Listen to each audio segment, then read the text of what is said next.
నమస్తే, నేను అడ్వకేట్ శ్రీనివాస్ చౌహాన్.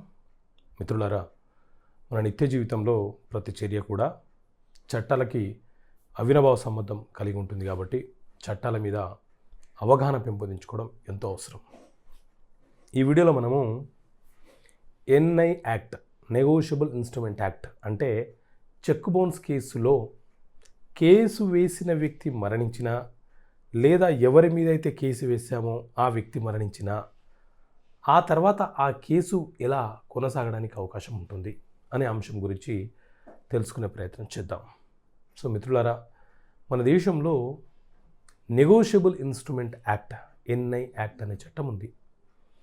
ఈ నెగోషియబుల్ ఇన్స్ట్రుమెంట్ అనే యాక్ట్ని తీసుకొచ్చింది బ్రిటిష్ వాళ్ళు. ఈ నెగోషియబుల్ ఇన్స్ట్రుమెంట్ యాక్ట్ అంటే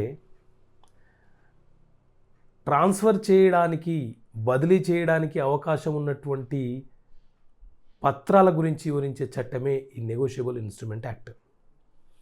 అంటే ఏ పత్రాలనైతే నగదు రూపంలో మారుస్తామో వాటి గురించి చెప్పే చట్టం. ఉదాహరణకు ప్రామిసరీ నోట్ ఉంది.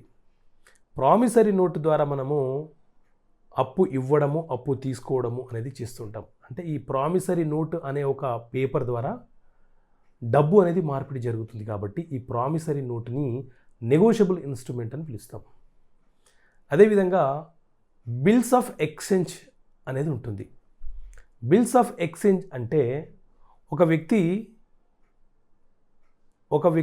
నాకు డబ్బులు ఇవ్వడానికి, అంటే అప్పు తీసుకున్నాడు, నాకు ఇచ్చే పర్సన్. ఇప్పుడు నేను మరొక వ్యక్తి దగ్గర కొంత అప్పు చేశాను. ఇప్పుడు నాకు ఎవరైతే డబ్బు ఇచ్చే వ్యక్తి ఉన్నాడో అతనికి ఏం చెప్తానంటే, నేను పలానా వ్యక్తికి డబ్బులు ఇచ్చే అప్పున్నాను, ఆ పర్సన్కి నువ్వు చెల్లించు అని చెప్పాను అనుకోండి, అంటే ఆన్ ఆర్డర్.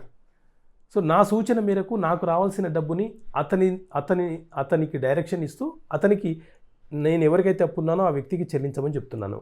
సో ఈ ప్రాసెస్ ద్వారా జరగడాన్ని ఏమంటారంటే బిల్ ఆఫ్ ఎక్స్చేంజ్ అని అంటాం. అదేవిధంగా చెక్ ద్వారా కూడా, చెక్ అనేది కూడా ఒక డాక్యుమెంటు. చెక్ ద్వారా కూడా ద్రవ్యం అనేది ఒకరి దగ్గర నుంచి మరొకరి దగ్గరికి బదిలీ జరుగుతుంది. సో నెగోషియబుల్ ఇన్స్ట్రుమెంట్ యాక్ట్లో ప్రామిసరీ నోటు గురించి, బిల్స్ ఆఫ్ ఎక్స్చేంజ్ గురించి, అలాగే చెక్ గురించి ప్రస్తావన ఉంటుంది. ఈ మూడిటి గురించే ఈ చట్టం చెబుతుంది. అయితే ఎవరైనా ఒక వ్యక్తి మనకు చెక్ ఇచ్చి మోసం చేస్తే మనం ఏం చేయడానికి అవకాశం ఉంటుంది? ఆ చెక్ తీసుకెళ్ళి మనం బ్యాంకులో ప్రజెంట్ చేస్తాం. బ్యాంకు నుంచి ఒక రిటర్న్ మెమో తీసుకుంటాం. ఎందుకు ఆ చెక్ బౌన్స్ అయింది అనే దానికి ఒక రిటర్న్ మెమో తీసుకుంటాం. ఆ రిటర్న్ మెమో తీసుకున్న తర్వాత ఒక అడ్వకేట్ ద్వారా అతనికి లీగల్ నోటీస్ పంపిస్తాం. బాబు, నువ్వు ఇచ్చినటువంటి చెక్ ఏదైతే ఉందో అది చెక్ బౌన్స్ అయిపోయింది, నువ్వు నాకు 15 రోజుల లోపు తిరిగి నా డబ్బులు చెల్లించకపోతే నీ మీద నేను కేసు వేస్తానని చెప్పి అతనికి లీగల్గా ఒక నోటీస్ పంపిస్తాం. అయినా కూడా అతను మనకు రావాల్సిన సొమ్మును చెల్లించకపోతే అప్పుడు మనము చెక్ బౌన్స్ కేసుని న్యాయస్థానంలో ఫైల్ చేస్తాం. సో ఇట్లా మనం కేసు ఫైల్ చేసిన తర్వాత ఇక్కడ కంప్లైనెంట్ ఉంటాడు, అక్యూజ్డ్ ఉంటాడు. కేసు వేసిన వ్యక్తిని కంప్లైనెంట్ అంటాము, ఎవరి మీద అయితే కేసు వేసామో ఆ వ్యక్తిని అక్యూజ్డ్ అంటాము. సో ఈ కేసు నడుస్తున్న క్రమంలో ఎవరి మీద అయితే కేసు మనము వేసామో ఆ వ్యక్తి కనుక చనిపోతే అక్కడితో చెక్ బౌన్స్ కేసు ఆగిపోతుంది. అంటే అతని యొక్క భార్యను, పిల్లలను, తల్లిదండ్రులను ఈ చెక్ బౌన్స్ కేసులో చేర్చడానికి అవకాశం లేదు. అంటే ప్రధానమైనటువంటి ముద్దాయి ఎవరైతే ఉన్నారో అతను చనిపోతే ఆ కేసు అక్కడితో ఆగిపోతుంది అని సిఆర్పిసి చట్టం చెబుతుంది. కాబట్టి ముద్దాయి మరణంతో ఆ కేసు అక్కడితో క్లోజ్ అయిపోతుంది.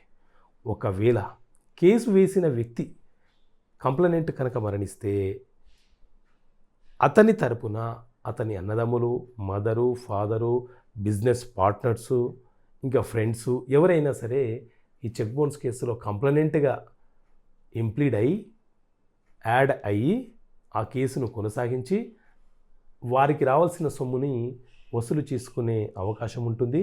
కానీ సాధారణంగా ఎన్ఐ యాక్ట్ అంటే డబ్బు తిరిగి రికవరీ చేసుకోవడానికి వేసే కేసు కాదు. మనకు ఎవరైతే మోసం చేశారో వాళ్ళకి పనిష్మెంట్ వేయమని చెప్పి వేసుకునే కేసే ఈ cheque bounce case. Okay friends, thank you.